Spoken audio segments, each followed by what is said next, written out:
Bonjour les amis, et nous nous retrouvons donc pour la paracha de Acharei Mot Kedoshim. Cette semaine, nous avons deux parachiotes.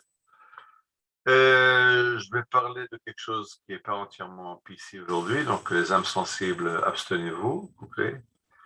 Mais la Torah en parle, il faut donc en parler. La Torah nous dit la chose suivante. Vet zachar lo tishkav mishkeve ishat ve'evahi. Tu n'auras pas de relation homosexuelle, c'est une abomination. ובכל בהמה לא תיתן שכבתך לתור מבא, ואישה לא תעמוד לפני בהמה לרבעה תבלעו, et aussi l'introduction de la zoophilie. אל תטמאו בכל אלה, ne vous rendez pas impurs, ne vous souillez pas par ces conduites, כי בכל אלה נטמאו הגויים אשר אני משלח מפניכם, parce que les peuples que je chasse devant vous se sont souillés dans ces conduites. Vatitma haaretz, et la terre a été souillée, vaifkod avona alea, vatikai haaretz shver, et c'est alors j'ai demandé des comptes, et c'est pour ça que la terre a vomi ses habitants. Alors, quelque chose de très spécial, la terre d'Israël a une capacité de sentir la condition morale des habitants, et elle peut chasser des habitants qui n'ont pas une conduite morale en accord avec les demandes de Dieu. Là-dessus, le Rav Impérial nous ramène un midrash, un texte talmudique, en fait, qui est dans le traité de Gittin et qui nous parle des raisons qui ont amené à la destruction de Jérusalem et du temple. Je rappelle, je pense que beaucoup d'entre vous connaissent l'histoire de Kamsa. Dans Kamsa, le Talmud donne une série de raisons, et donc voilà cette raison que le Rav Impérial nous amène. Ma'aseh be'adam echad shnatan enav be'ishat be'eshet rabo. Il s'agit de l'histoire d'un apprenti menuisier qui est tombé amoureux de la femme de son patron. C'est des choses qui arrivent.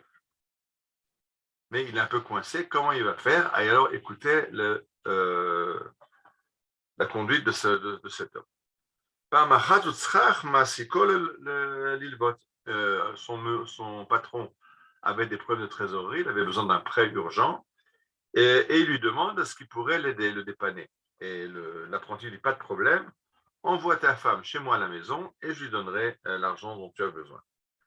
Le soir, le patron envoie sa femme chercher le prêt et pendant 3 jours, elle ne revient pas au domicile conjugal. Troisième jour, il se pose quand même quelques questions.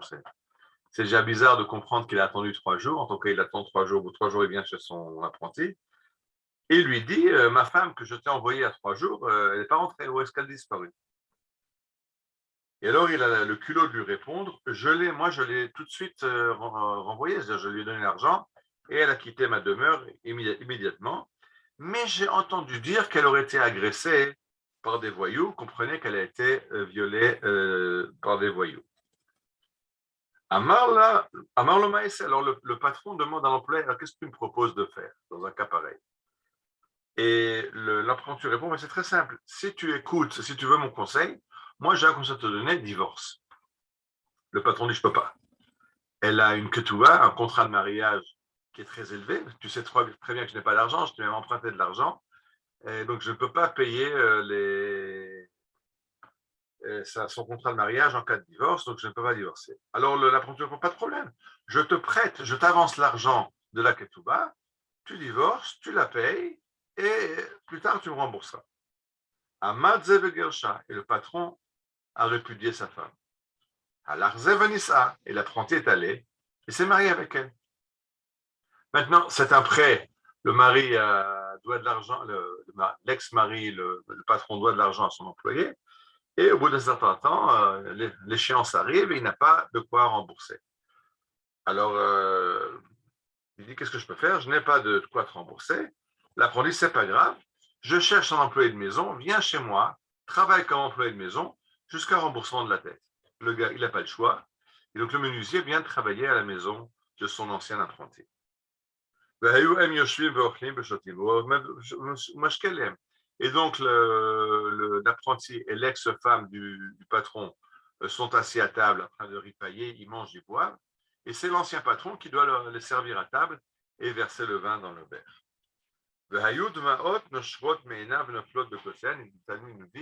Et quand il faisait ça, il pleurait et ses larmes coulaient dans les verres de son apprenti, de son ex-femme. À ce moment-là, Dieu a décidé, une ville comme ça, je la détruis. Ce que veut dire le Talmud, c'est qu'il y a des conduites morales qui sont inacceptables, qui empêchent d'habiter en Eretz Israël. La terre d'Israël est une terre sainte, elle a une capacité de se rendre compte que si quelqu'un n'est pas en adéquation avec la demande, la terre le chasse. Dit le Rav Noam Perel, la terre a une vie propre, elle vit par elle-même et elle arrive à détecter la condition morale de ses habitants.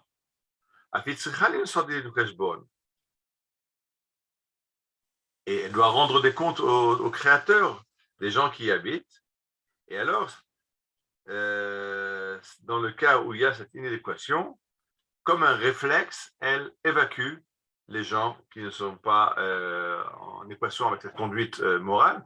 Je rappelle que la Torah nous dit, tu ne feras pas comme les Cananéens que je chasse devant toi, tu ne feras pas comme les Égyptiens dont je t'ai libéré de l'esclavage de leur pays, parce que eux étaient deux peuples qui étaient très corrompus sur le plan sexuel. On sait aujourd'hui historiquement que les Cananéens avaient des temples où le service du dieu local, c'était des orgies avec les prêtresses du temple. Imaginez le genre de service divin, des orgies saintes dans l'enceinte des temples. Ça, c'était la religion cananéenne. En Égypte, on sait que le pharaon se marie avec sa sœur et encore beaucoup de choses. On se rappelle dans la Bible que quand Abraham arrive en Égypte, directement sa femme est envoyée chez le pharaon. Donc, c'est de deux sociétés qui sont dépravées. La Torah dit tu ne peux pas avoir cette conduite-là. Si tu as une conduite pareille, dépravée au niveau des mœurs sexuelles, tu seras chassé de la terre d'Eretz Israël. Alors attention, ne faites pas l'erreur. La Torah interdit l'homosexualité, elle interdit la zoophilie. Ça ne veut pas dire que si demain on est un État qui vit d'après la Torah, on prend couple d'homosexuels et on va les pendre sur la place publique. La même Torah qui interdit cette homosexualité en disant que c'est une abomination, cette même Torah nous dit qu'on n'a pas le droit de transgresser le Shabbat et celui qui roule le Shabbat en voiture, ben, on va le lapider. Alors, aucune autorité rabbinique aujourd'hui ne pense arrêter les gens dans la rue pour aller lapider. De la même façon, il n'y a pas de programme d'arrêter les homosexuels, de les mettre en prison. Par contre, ce que oui dit la Torah, c'est que c'est une abomination, c'est-à-dire que c'est une façon de vivre qui ne peut pas être acceptée. Donc, on ne va pas aller arrêter les gens qui ont des conduites pour des raisons, je ne rentre pas maintenant dans le détail si c'est des problèmes psychiques, psychologiques ou autres, pourquoi ils le font. Ça, c'est leur problème et c'est leur problème à gérer entre eux et Dieu. Par contre, des manifestations publiques comme la Gay Pride, par exemple, évidemment, elles n'ont pas leur place dans le pays d'Israël. Les manifestations au vu au 6 de tous pour encourager, pour légitimer ces conduites-là, ça c'est quelque chose d'inacceptable d'après la Torah.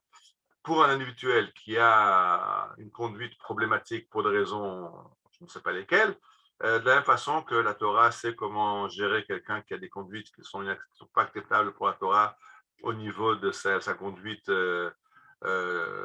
face à son prochain, face à Dieu dans le respect du Shabbat ou autre. Il y a des modes d'application, comment on vit ça, et on trouvera ces modes d'application. Au niveau de la légitimité dans la voie publique, parce que là, aujourd'hui, la société postmoderne veut entièrement légitimer, on n'a pas le droit d'interdire, la Torah est très claire. La Torah interdit des choses et on se conforme aux interdits de la Torah, même si on n'est pas toujours d'accord, si des fois on ne comprend pas, mais il y a des conduites que la Torah ne permet pas.